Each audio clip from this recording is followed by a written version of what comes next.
Hi, so today I'm going to show you how to create a math talk in a Google form.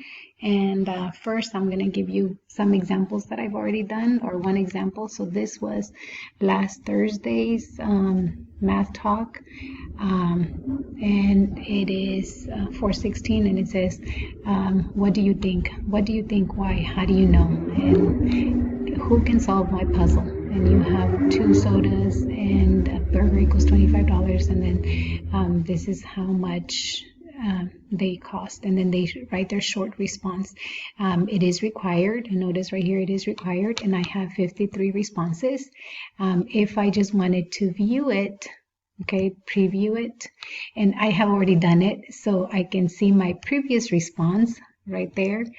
And I was the first one on these. So what I would do is I would always put I don't know, but then here are, but okay, once you've answered, the neat thing is that the kids can actually see the responses for everybody's.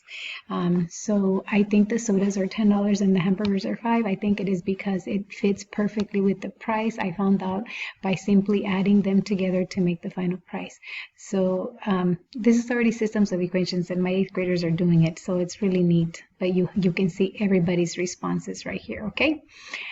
So anyways, I actually also have a the Google form.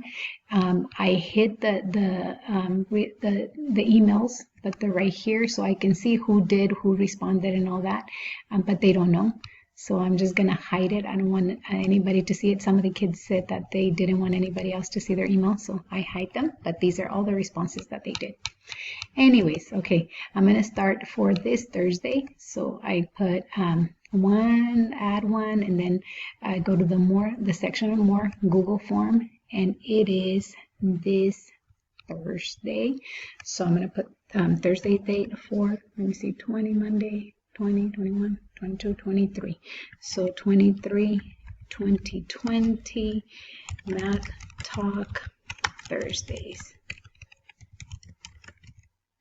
And on the settings, I'm gonna collect, and I'm gonna have the students response receipt, so that way if I'm gonna put always, so that way they get feedback. I'm gonna limit to only one person, and they can always edit after they submit, and they can see the charts and text. And I want them to edit, so that way, they have a chance to see everybody's response and then put it in their own words. Okay, so then I put save. And then this one, instead of a question, I always put a, add a question, but I'm also going to, add an image. So I'm going to add the image first. Oops, and I need to save my image. So what I did is I emailed me the image that I wanted to use, Pythagorean theorem. So it's this one. So once I have it right here, I go to Google Add, and then I'm gonna add it to my drive. I can organize it or just add it. I'm learning to be more organized, so I can add it in here. So I can go to my math folder right here, and then in my math folder I see CPM2. Oops, no, there's the Google, what is it, right here, Math Talks, Number Talks, and these are my problems right there, and it is on Thursday, so it'll be right there, move right there. So now I have that image, so I'm going to go over here, oops, right there, and it's untitled yet, so I'm going to click on it, and it's going to be this title right there. And so now I can add an image. Let me see, add an image, and it's on my Google Drive. And usually I can do the recent ones. I can click recent, and it'll take me to the one that I just added in there. Come on, right there. So insert, and there's this, the question, or this is the image. So I'm gonna put if the diagonal, so right here, this is, if you're supposed to stay 6 feet apart, so these people are 6 feet apart. If this is, the diagonals are 6 feet, what is the horizontal and what is the vertical distance between the people. So if the diagonal lane or distance is 6 feet, what is the horizontal and vertical distances? How do you know? Okay, or actually I should have put use this figure first. Use this image to answer the question below. Okay, so I'm actually going to put this one is just the image, so the question is going to be below. So I'm going to Control X, and then I'm actually going to put it right here, Control V. I don't want it multiple choice, so then I'm going to change it to short response, and then okay, I explain how you know. Okay, so I want this one actually at the end, and I'm going to make it required to make sure that everybody is required. So I'm going to put this one at the bottom, and the image is going to go at the top. Okay, and on this one, so once again I have it, and it's just that question. I can go to preview, and now this is what the students will see. 423 Math Talk Thursday. So this is the image, and then if the diagonal distance is 6 feet, what is the horizontal and vertical distances? How do you know? So before I was just putting I don't know to get everybody encouraged to do it, and you saw that there were several responses. Now I'm actually going to show the work. So either using the Pythagorean theorem, a squared plus b squared is equal to c squared, so x squared plus x squared is equal to 6 squared, so that's going to be 36.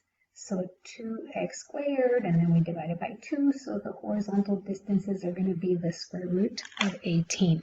So the horizontal and vertical distances are the square root of 18. I use the Pythagorean theorem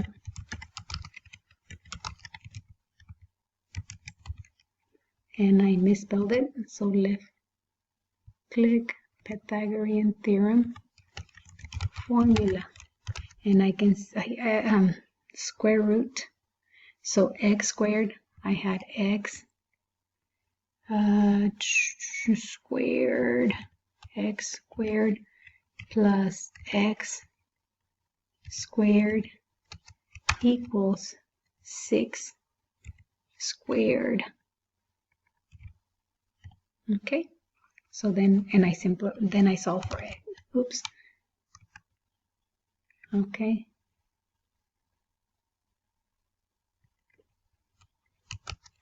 Then I solve for x. Okay, and then I can see it says a copy of your responses will be emailed to my email, and then I'm going to hit submit, and then I can see the previous response. So it'll show me the responses right there, and I can also edit my response. So I can go back.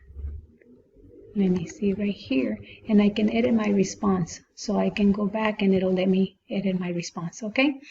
Now, once I have already the form, let me show you right here. I can see my responses, and right here. Now, right, it shows the email, but I go to create a spreadsheet, and then it's going to say create a new spreadsheet, and I'm going to go ahead and create it.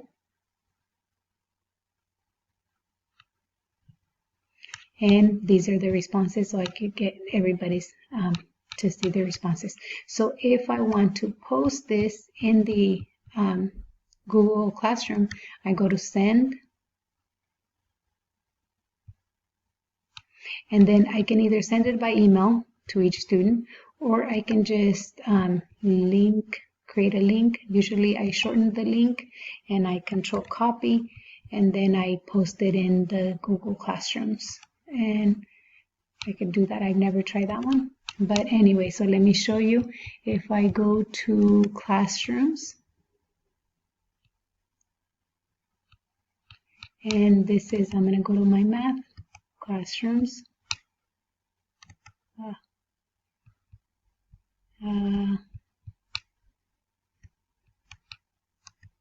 The computer's too slow for me. Okay, right here, this is my classroom. So I go to classwork, and then I can go to add an assignment, and I post it. Oops, I can add the link right here. Link. Control B. And this one was 4/23/2020 math talk Thursdays, and please complete the math talk in the Google form with the link below. I don't need to capitalize, but anyways, okay, so right here, I want it for all my math classes, so I can do second and third, and then I can actually select certain students. If I haven't shown you this, so let me show you. If, let's say, I wanted to only give it to certain people, so I get in here and I can just unclick all, and I can just say, okay, I'm only going to assign it to those 2 people, and that's it. And I want it to be 10 points, and I put in the due date. It is for Thursday, next Thursday. So I can click in here, the Thursday, and the topic is Math Talk Thursdays. Okay, and then I just assign it, but I'm not going to assign it right now. Okay, thank you so much.